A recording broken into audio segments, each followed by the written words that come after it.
안녕하세요. 오늘은 1월 21일이고요. 함께 읽을 말씀은 갈라디아서 6장 말씀입니다. 짐을 서로 지라.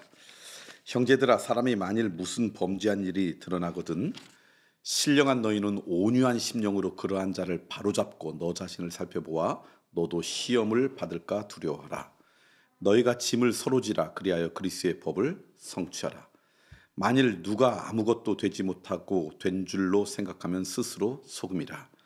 각각 자기의 일을 살피라. 그리하면 자랑할 것이 자기에게는 있어도 남에게는 있지 아니하리니 각각 자기의 짐을 질 것이라. 가르침을 받는 자는 말씀을 가르치는 자와 모든 좋은 것을 함께 하라. 스스로 속이지 말라. 하나님은 업신여김을 받지 아니하시나니 사람이 무엇으로 심든지 그대로 거두리라. 자기의 육체를 위하여 심은 자는 육체로부터 썩어질 것을 거두고 성령을 위하여 심는 자는 성령으로부터 영생을 거두리라. 우리가 선을 행하되 낙심하지 말지니 포기하지 아니하면 때가 이름에 거두리라.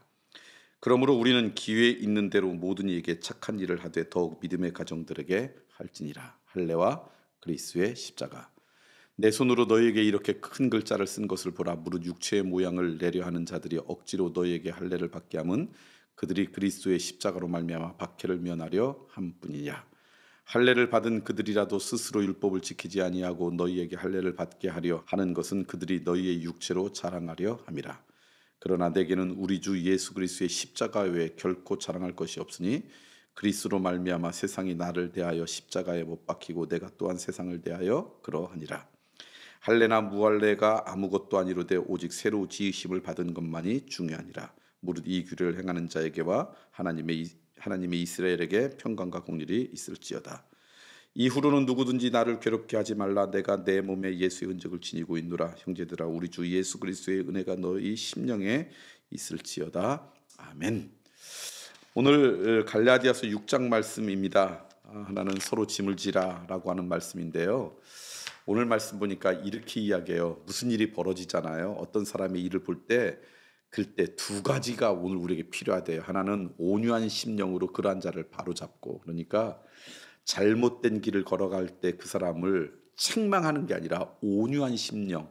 온유한 심령은 뭐예요? 그 사람을 용서하고 긍휼히 여기고 그 사람을 사랑하고 그런 마음으로 그 사람이 제대로 갈 수 있도록 노력하고, 두 번째는 나 자신을 살펴보아 나도 그런 일에 빠지지 않도록 조심하라. 이게 이제 첫 번째. 우리는 무슨 일이 벌어지면 제일 먼저 그냥 그 사람 잘못했다고 판단하고 비난하기가 쉽습니다.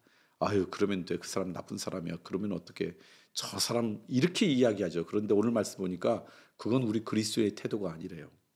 하나는 그 사람에게 온유한 심령을 갖고 바로잡을 수 있도록 애쓰라는 거예요. 그를 위해 기도해 주고요. 그의 연약함을 가슴 아파하고요.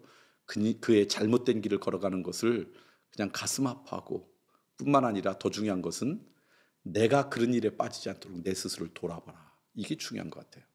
그러니까 우리 그리스도는 이 땅 가운데 벌어지는 일들 그걸 볼 때 판단하는 자가 아니고요. 비난하는 자가 아니고요. 정죄하는 자가 아니라 우리 모두 그렇게 쓰러질 수밖에 없는 인생인데 나는 그 인생 되지 않도록 스스로 돌아보아서 내 삶을 새롭게 하고요. 무엇보다 그 영혼을 위해서도 온유한 심령으로 간구하고 기도해서 온전한 길을 갈 수 있도록 애쓰는 인생 되어라. 그런 얘기죠. 그게 우리 그리스도인의 삶의 모습이 아닌가. 저는 오늘 우리가 그런 은혜가 있었으면 좋겠습니다. 두 번째는 이렇게 말씀해요. 가르침을 받는 자는 말씀을 가르친 자와 모든 좋은 것을 함께하라. 그러니까 가르침을 받는 자라고 하는 것은 지식적인 차원으로만 여기지 말고 그 사람의 삶, 그 사람이 좋은 것들을 함께 보고 닮는 인생이 되어라라는 거예요. 우리는 가르치고 배운다 이런 것들을 자꾸 뭐라고 표현할까요?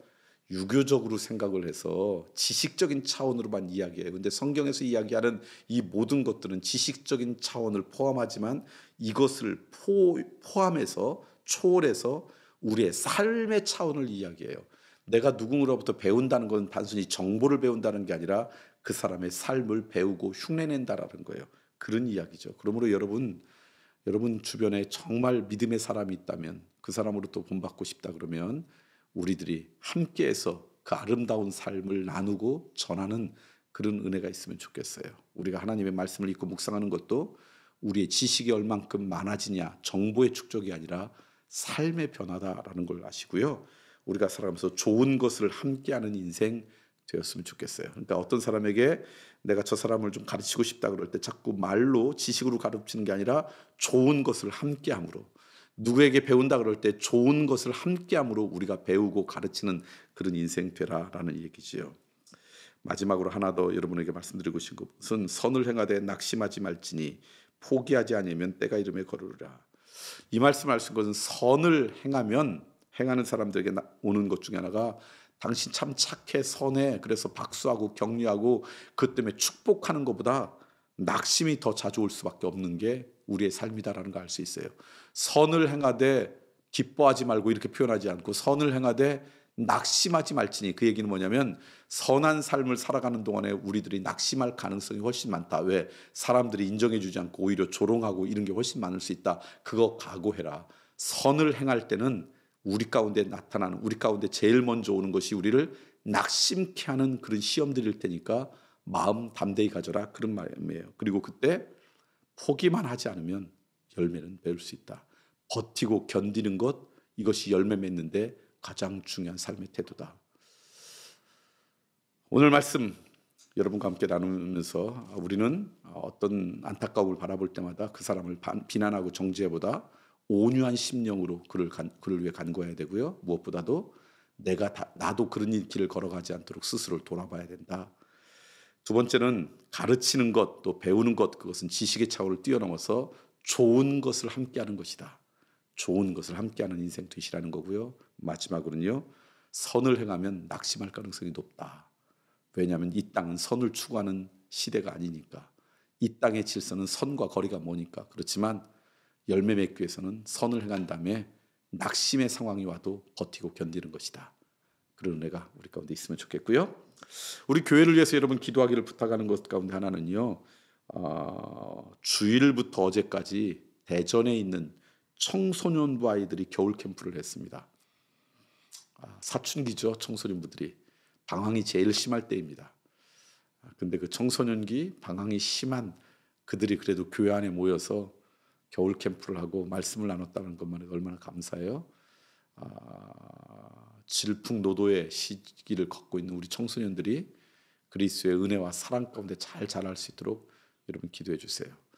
동면의 양면 같은 것 같아요. 가장 방황하기 쉽고 가장 유혹에 약한 시대가 청소년기인데, 근데 그들의 인생 가운데 정말 중요한 결단과 결정은 그때 다 합니다. 훌륭한 분들 보면요, 그들이 청소년기에 그렇게 살아가기로 결심하고 결단할 때가 참 많았어요. 동전의 양면 같은 이 시대에 우리 교회 청소년들이 방황과 유혹 가운데만 살아가는 게 아니라 인생의 중요한 선택과 결정을 하는 그런 인생 될 수 있도록 우리 젊은이들, 우리 청소년들 위해서 기도해 주면 참 좋겠다. 그런 기도 제목을 여러분과 함께 나눕니다.